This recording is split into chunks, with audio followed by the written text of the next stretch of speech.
All right, Mr. Patil, thanks a lot for joining in and all the best. That's the word coming in from Cummins. But for the market, actually, it is still very, very quiet. The headline index is absolutely flat.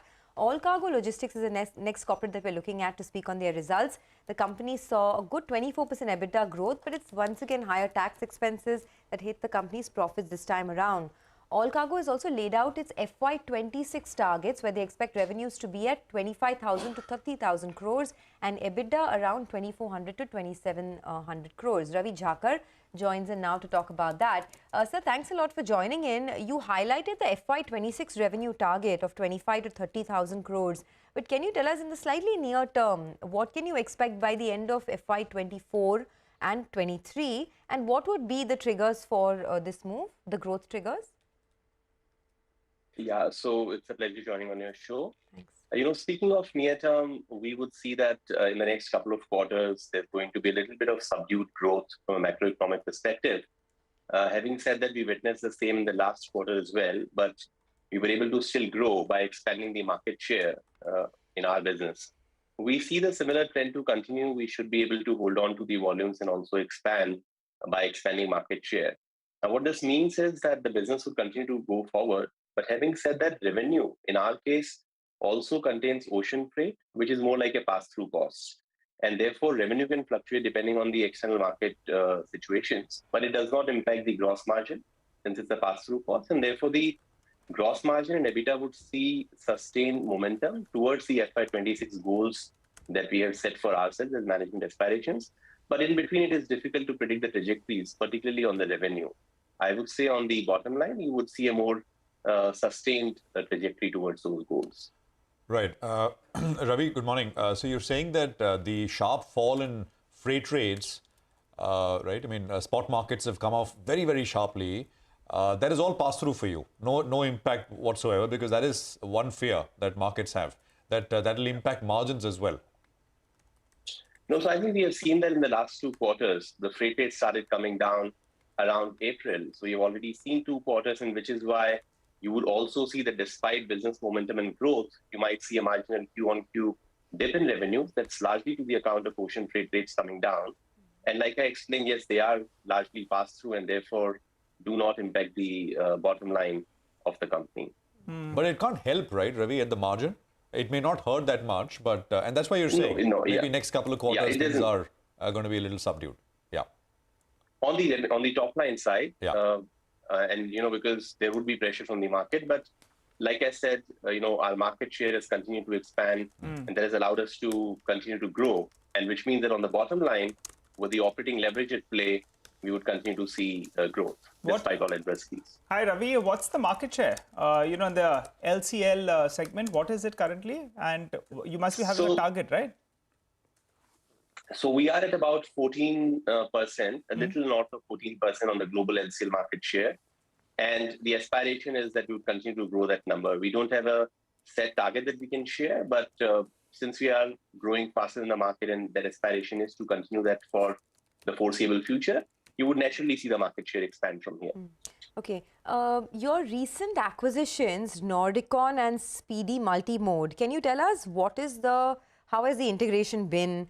What are the synergies? How much is it contributing to your own business? So I'm glad to share that all the acquisitions we have done have been extremely successful.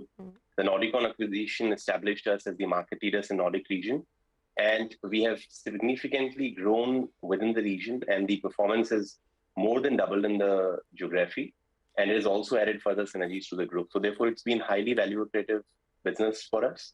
Likewise, Speedy Multimodes has truly strengthened our position in the container freight station market, making us the undisputed leader and providing the right balance in the import and the export volumes that we handle. So both acquisitions have gone very well.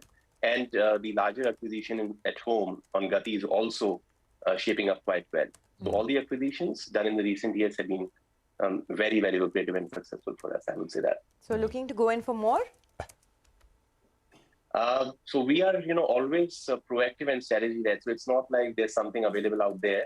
If we feel that there's some requirement, then we would look at an acquisition. Having said that, we do not see any need for a big acquisition, but we may continue to explore strategic opportunities in specific countries, specific geographies, Right. wherein we believe that, we can stitch in a deal which can, which can be more additive than what we acquire. So that's how we look at the acquisitions, and we would continue to look at those. Yeah. Okay. With all these acquisitions that we've already done, the thing is, debt is also coming off, right? Sharply, just under 400 crores net debt now, and one understands that you are, in the next couple of weeks, you will receive another 300-400 crores. So net debt zero by the end of this year, calendar.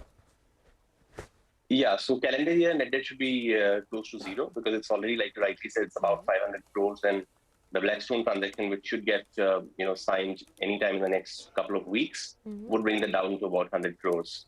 So and that's like more or less the monthly cash flow run rate. So yeah, end of this year will be more like a net debt zero, and that's a very strong position to be in. Okay, I just want to ask you a question on how the shipping rates are looking at the moment, and whether you're seeing a fall there, because there is some feedback that the cost to ship containers, like from China to US, for example, has fallen by almost 83 to 85% from the peak. I mean, has such a collapse actually taken place? And if yes, what would the impact be for your own business? So what happens is, these are typically numbers around spot freight rates. Most of the large carriers and large companies such as ourselves work on long-term contractual rates, wherein the hikes as well as reductions are relatively less sharp.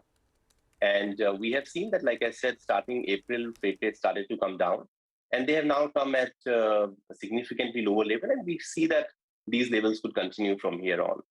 And those impacts are kind of already factored in the last quarter as well. So we do not see that there would be any further correction from these levels. Okay. And for the spot market, usually rates are more volatile. So spot markets have also kind of settled down to lower levels, which should actually boost trade, and that should be good for logistics as well, because more trade means more containers being carried, and we'll be happy about that. Okay, all right. Good to know, Ravi. Thanks so much for stopping by and filling us in with all of those details. We'll have a chat with you in the time to come to get an update on some of those